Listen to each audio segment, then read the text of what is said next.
jechuun garuu dhibee haala hin qabne waraana nageenyaati kan sagalee hin qabne ofiin wal dhibbisuun eenyuuf bal'isuufi of shakkuun wal yakkuun eenyu haa gammaduufi.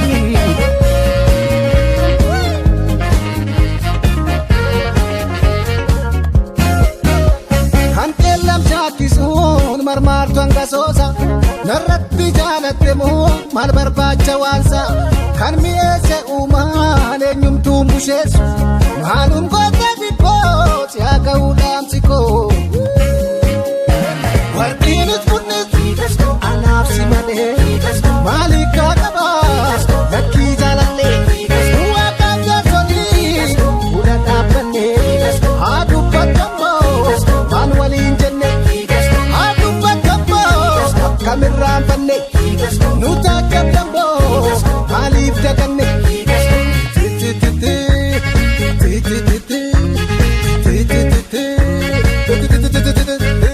simboo kobsimboo dhamnaan of biraa natti dhaamota eenyuun naaf hubata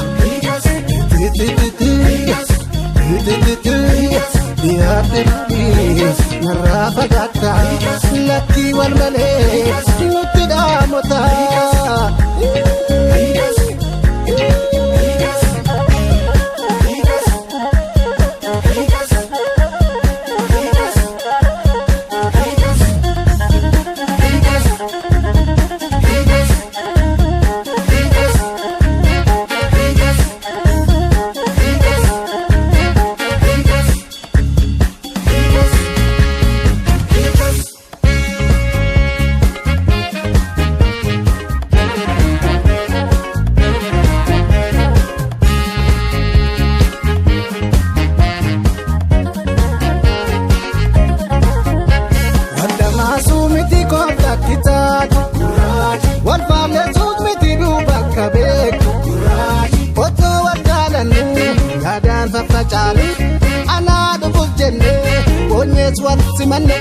Gammachuu himimmaaniin ibsanne haamichu san hundumaa dhumaaf dadhabne yaadachuu afaamoo afaaniin wal quuqxe lafeeni karaa moo karraanii kan wal dhibdee dubbiini.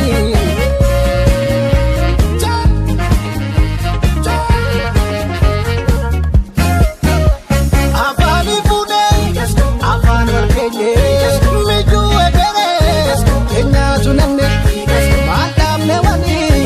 harka ol qabannee hirbuus gallemee eenyuun diigame haa dubbatammoo kan beektuun dhumaa mee maal jettammoo daanyaan dhugumaa.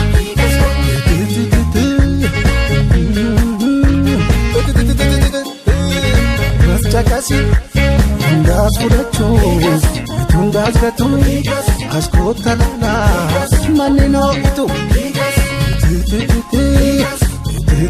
Eessaan wal dhaquu waldeessi namaaf kantaanu jaalloo maatii wal keenyaaf hayaannu isaanii walii keenyaafis.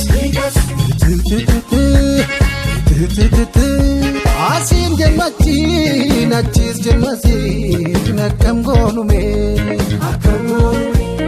dursaa fudheellaa gidduu tammallee ijoon taphichaa.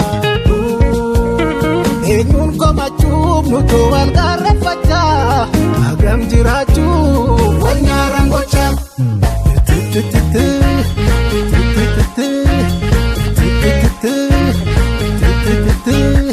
Uffannus qubaa nutti dhaamata agarbaan olii furtuu furmaata furtuu furmaata furtuu furmaata furtuu furmaata furtuu furmaata. Furtuu furmaata, furtuu furmaata, furtuu furmaata, furtuu furmaata.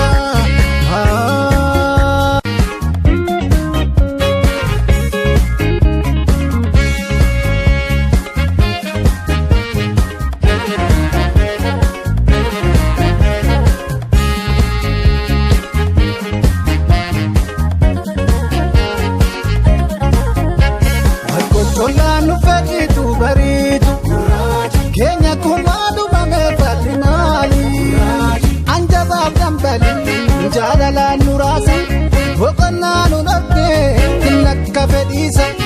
jaalala jechuun garuu dhibee haala hin qabne waraana nageenyaati kan sagalee hin qabne ofiin wal dhiphisuun eenyuuf bal'isuufi of shakkuun wal yakkuun eenyu haa gammaduufi.